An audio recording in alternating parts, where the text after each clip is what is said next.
Hi, I'm Rick Conlow. I am glad you're here. You know, when I say that when I start these videos, because I am glad you're here.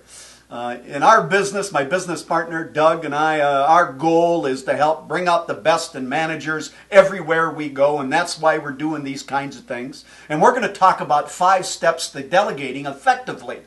And reason I'm emphasizing that, it's one of 3 skills I would encourage managers to really hone in on and develop and get some training and do some study related to. That plus how to deal with poor performance and conflict, those 2 kind of go together, as well as how to coach effectively. All 3 of those go together and is a great leverage point for effectiveness in motivating and inspiring employees.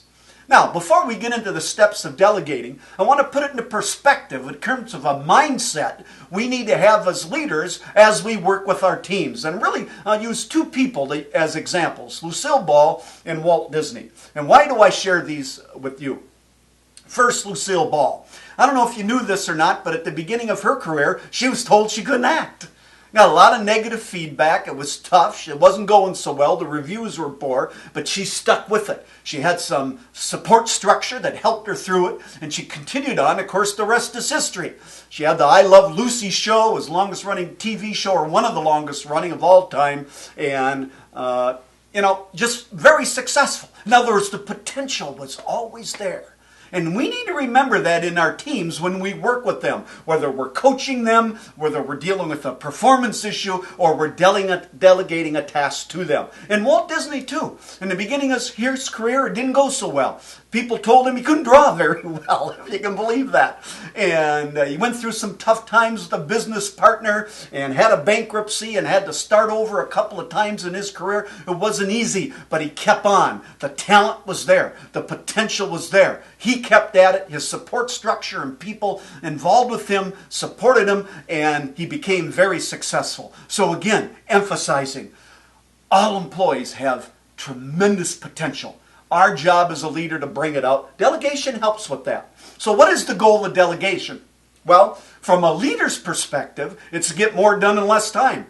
In other words, some of the smaller tasks, the day-to-day tasks that we need to focus on as leaders, we can get our teams to do those. We can focus on the bigger issues, focus on longer term and continuous improvement on what we do. From an employee's perspective, we want to develop their skills and their talents and capabilities. One of the key motivations for people is growth and learning. Delegation gives us a chance to offer that to them.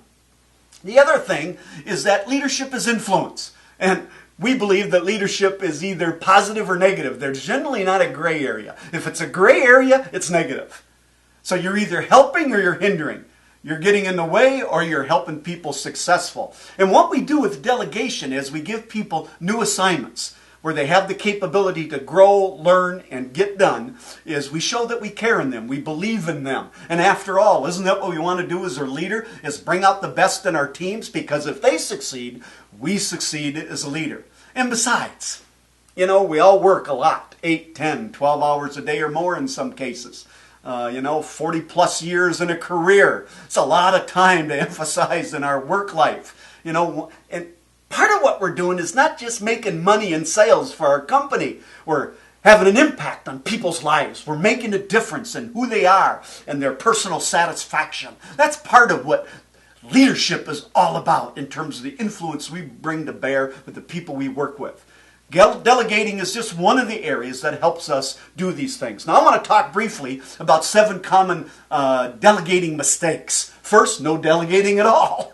It's that micromanaging concept that some leaders have, where they got to have their fingers in everything and treat their employees like children. Employees are adults, and they have the capability to do many things. Let's help them grow. Delegating to the wrong person. So maybe we've got a person who we need some technical things done in a computer, but they don't know how to do that, and we say, take care of this for me. Well, they're going to fail. So we've got to get the right job for the right person. Poor communication. We don't clarify what we expect, or we don't follow up and check in and monitor.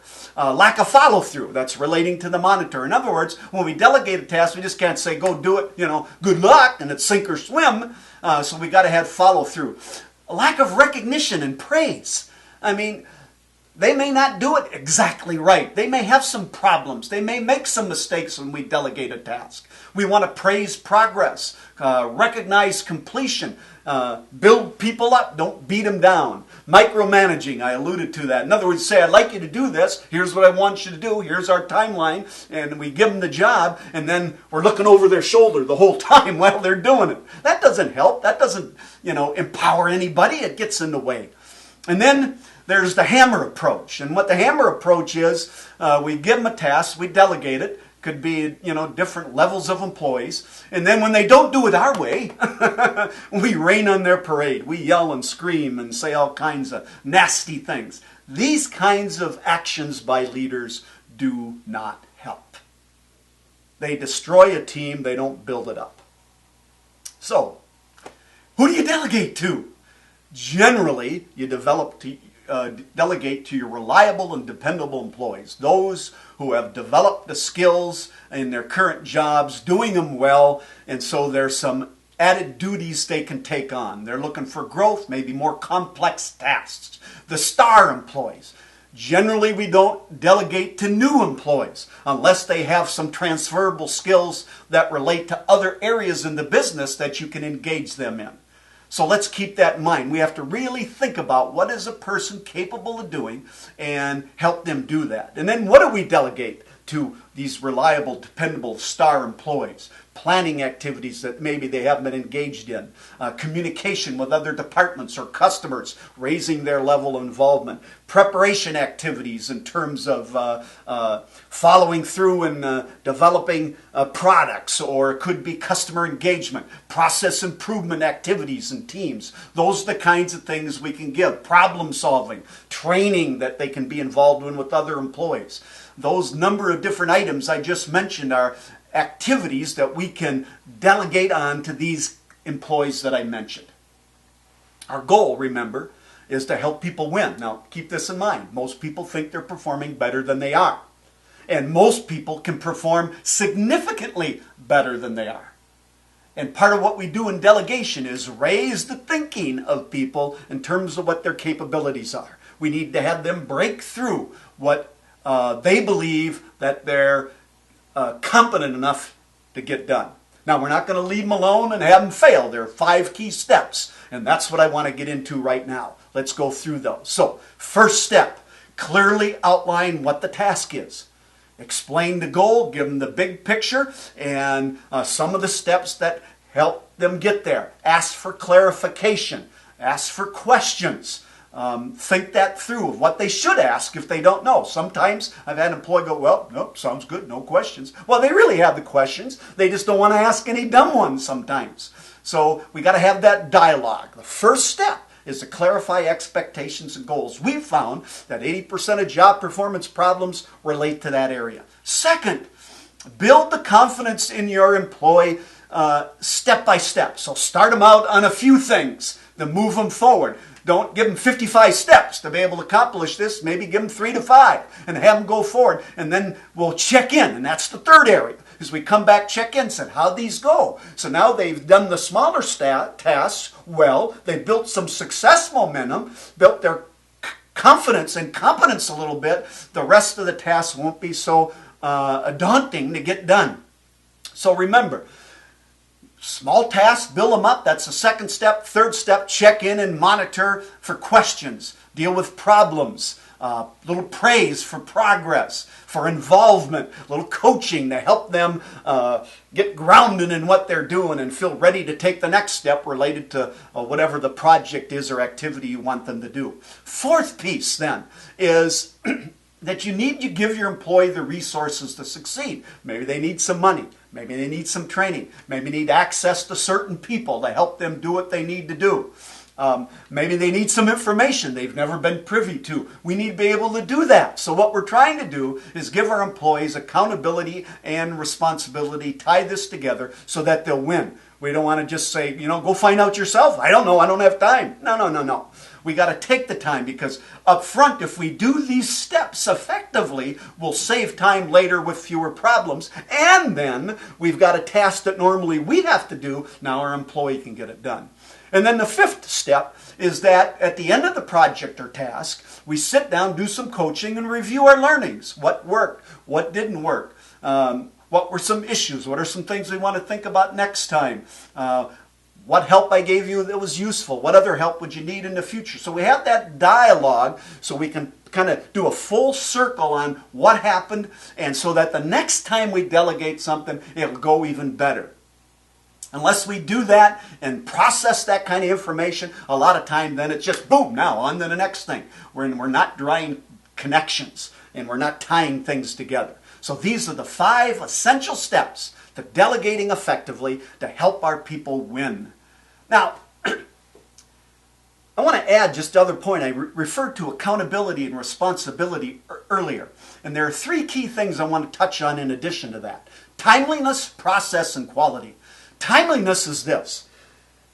When we delegate a task to somebody that we've done ourselves, they may not do it as fast as we did it. Or they may do it faster. We need to be willing to let go of some control on that, to allow that to happen. If we don't, we're going to catch ourselves making one of the mistakes I talked about earlier, which is micromanaging. Or possibly the hammer, because they do it in the time frame that's different than we want, and then we're going to rain on their parade. The process, they may do it a little differently than we did it. Because of their experience, their education, their background, their knowledge of the problem, they may go about it. They may take a different road to get there. That's okay. Many issues that need to get done in organizations, there are many ways, many roads that will lead you to the end result. Of course, if you have policies and procedures that need to be adhered to in the organization, or standards, of course you want to do that within there, but they still may get there differently. Part of giving accountability and responsibility is allowing them their process, their action steps to get there to be different than ours. And then also the quality.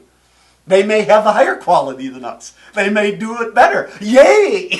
As a leader, we should rejoice over that. But I've seen some leaders get a little jealous. I read a blog not too long ago, and the leader wrote, "Why I'm not delegating anymore." And he said, "It's because they're doing it better than me." And he goes, "Are you kidding?" He didn't want that. So he's not going to delegate. No. A leader wants that in his team. In many different members of the team member. So they may do the quality, they may do poor quality as well.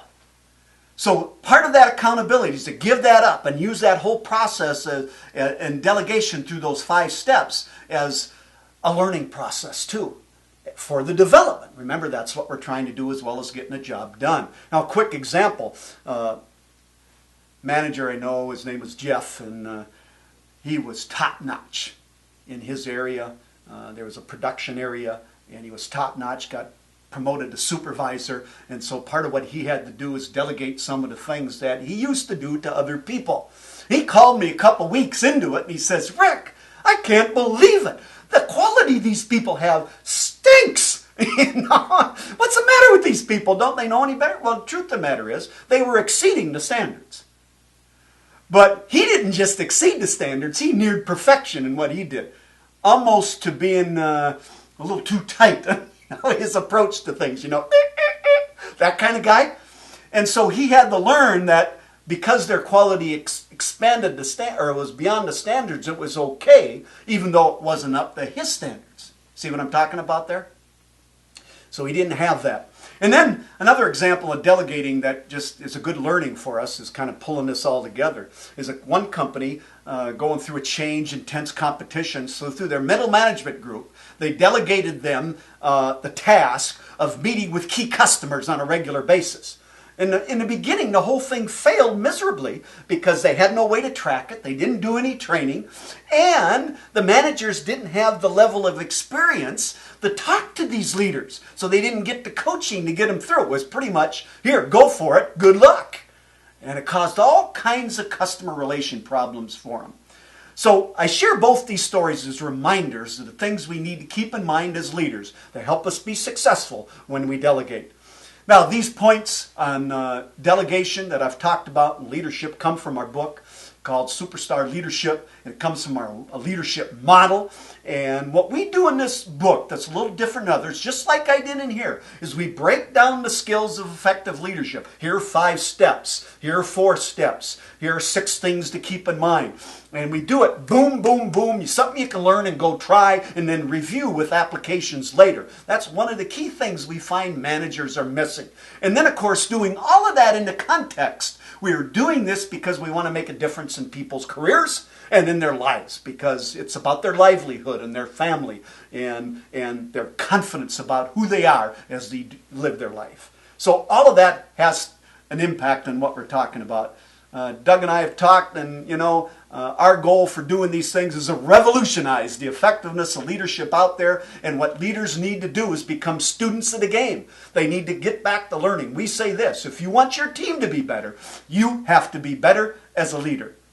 I have this dream that soars on golden wings. I visualize your achievements and your legacy that sings. I do not know all about your awesome goals or your persistent efforts to raise the bar. I only know you can be the best, a superstar. Hey, thank you for coming.